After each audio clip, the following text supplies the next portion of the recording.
undocumented folks to also get exemptions in the disability, the rental assistance bill, so that people are not left out of important programs that many are eligible for because of their status. Catalina and I fought for the FEMA funds to ensure that undocumented people were eligible for that, and the governor got us that fund, which is really important because our communities were impacted by the storm. So it is about making sure that every single policy, right, that our communities are not excluded because of immigration status. So I am so thrilled to fight alongside each and every one of you to make that happen. And I can't wait to start the new legislative session with January 5th and ready to throw down together, right? Yeah, let's do it.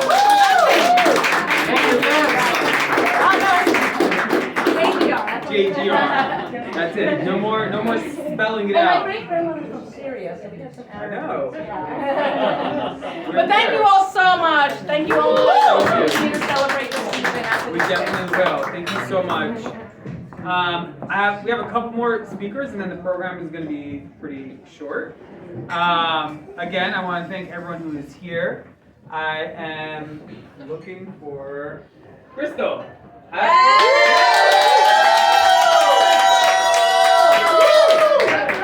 Crystal is an advocate, someone who has been no stranger to our community, and someone who has really worked to ensure that our community's voices have been heard in different levels of government. And we're excited to have you become council member. So, without further ado. Thank you, Murad. So, we're in the room today with a bunch of like-minded individuals. I want to shout out my incoming colleagues who are all some shape or form of immigration. My parents and grandparents came from Jamaica and Honduras. Chi's grandparents are immigrants. Linda's parents are immigrants from Korea. Julie immigrated from South Korea. I got from Canada. Lincoln, like Tom, is bringing the diversity to the room. Ria's family immigrated from Haiti. Thank you. And by way of colonization, Alexa's family. Shout out colonization. And I want to point that out because so many of us that are coming in are immigrants ourselves, or the children of immigrants, the grandchildren of immigrants. And I don't normally speak for all black people because we are not a monolith, but I do want to make it very clear here tonight that enfranchising almost 1 million people to vote does not disenfranchise anybody.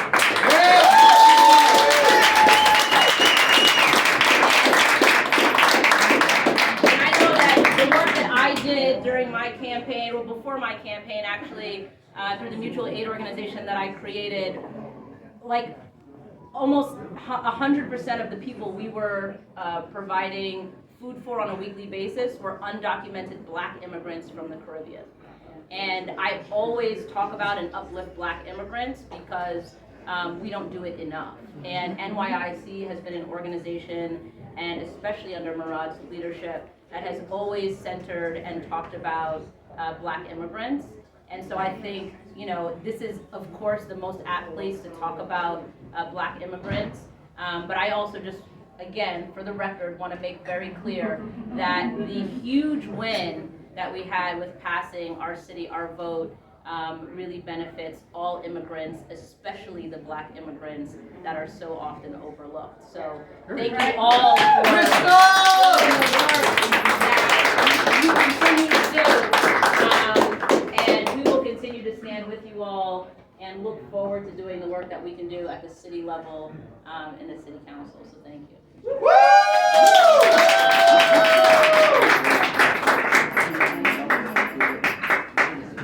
Next up is going to be an NYC family member, NYC Action family member, someone who was formerly, oh, you get,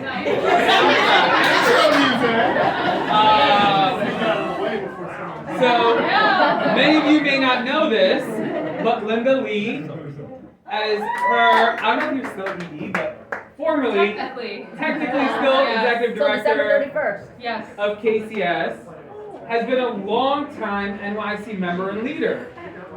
And when it came time for her to run, she asked NYC Action, like, what should I do? And we're like, you need to run.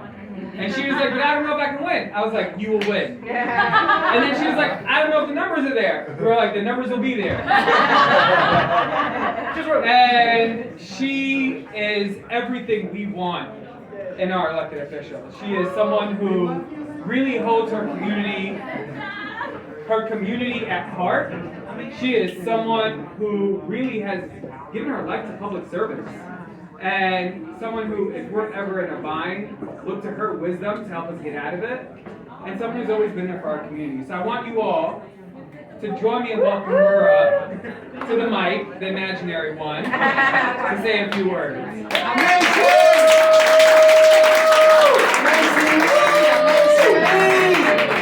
Can you guys hear me? Yeah. Okay. I have nothing sophisticated or anything to say other than gratitude, because as someone who's been in the nonprofit world in New York City, it is a dog-eat-dog world, that's all I gotta say. And as someone who represents now a district that is majority minority district, right? We're about 45% Asian Americans. I don't know if people know this, but we have the second highest Asian Americans in New York City, aside from District 20.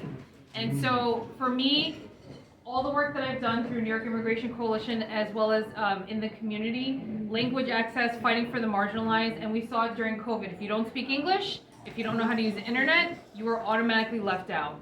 And so we were meeting with people day in and day out, helping them fight for PPP, PPE, unemployment benefits, and it is not an easy task to sit there one-on-one and really listen to people. And for me personally, mental health is a big thing. So it took me 4 years at the state, but we finally were the only Korean nonprofit organization in New York State to have an outpatient mental health clinic. And that is important.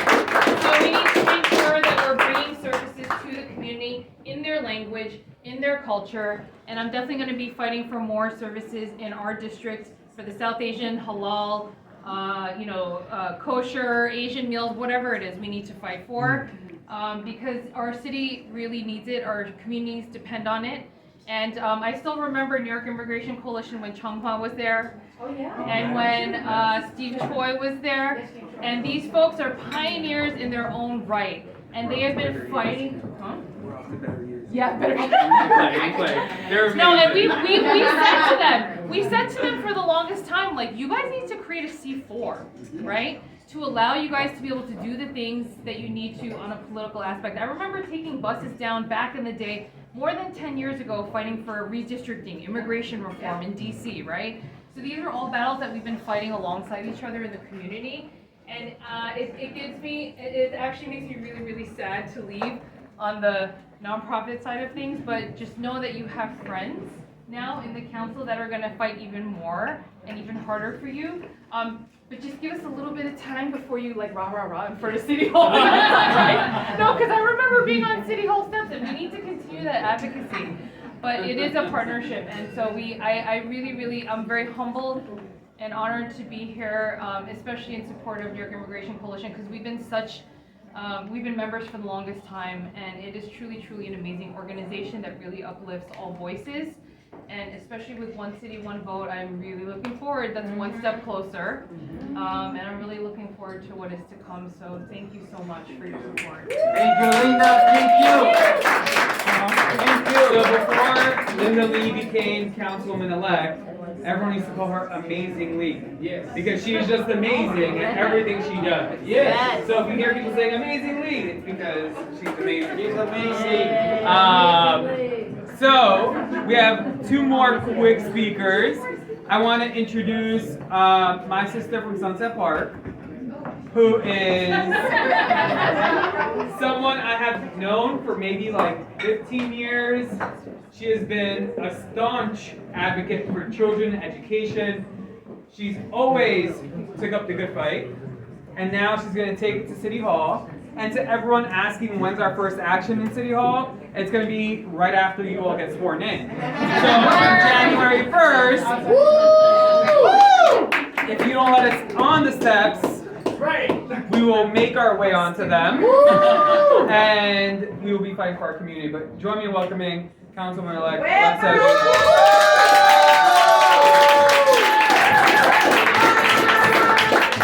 I don't know how many of you heard me say, "Oh shit, I'm next."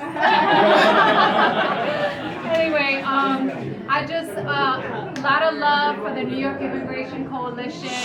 I mean, you know, obviously all the testimony of how they get down in this city and how important they are to the city, to the communities in all 5 boroughs. But the truth of the matter is, the New York Immigration Coalition is critical throughout the state, right? Because we know our people are all over upstate. We need to organize, we need to build, we need to make sure that upstate is in the mix and they're not pulling any shenanigans for our people downstate and vice versa. So just please continue your support for the New York Immigration Coalition. Tell your peeps that they need to give us money because we need stuff, we need staff. This is all human resources, right? Organizing is people. So give money, donate here. And I just want to say, you know, from Sunset Park and Red Hook, right, we are a community of immigrants. From everything from how New York Immigration has helped families get ID so they can get into school buildings, has helped families with translation and interpretation, all the way to the national immigration fight. This organization is on the front line. So yes, I'm an ally, and yes, we got the fight outside and the fight inside because my new colleagues are kicking ass. I'm so proud and honored to serve with them. I learn every single day that we're together, and we are looking forward to it. We're going to have a hard time next year, but we are here and we will not give up. So much love to everybody, and thank you, New York Immigration Coalition. Donate! Donate! Donate! Donate! If you heard the message, it's donate. All right, our last speaker for tonight is someone who's no stranger to anyone in this room.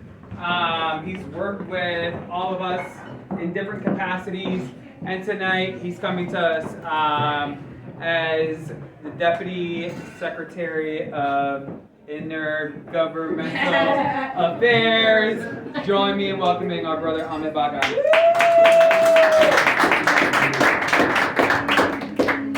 I'm going to be really brief. Thank you, Murad, so much. Thank you to New York Immigration Coalition. Sort of on behalf officially of Governor Hochul. She couldn't be here tonight. She really wanted to be. She had a packed evening. I'm just here to say thank you to New York Immigration Coalition, because without both, we'll say both, New York Immigration Coalition Action and New York Immigration Coalition. Yes. Because I just want to say, without the work of this incredible organization on both sides of their coin, we would not be where we are today in terms of so many of the wins that we have. So many of the protections that we have, the environment that we currently have in the state, one in which New York had one of the best census counts as a result of NYIC's work, and one in which immigrants are fought for every single day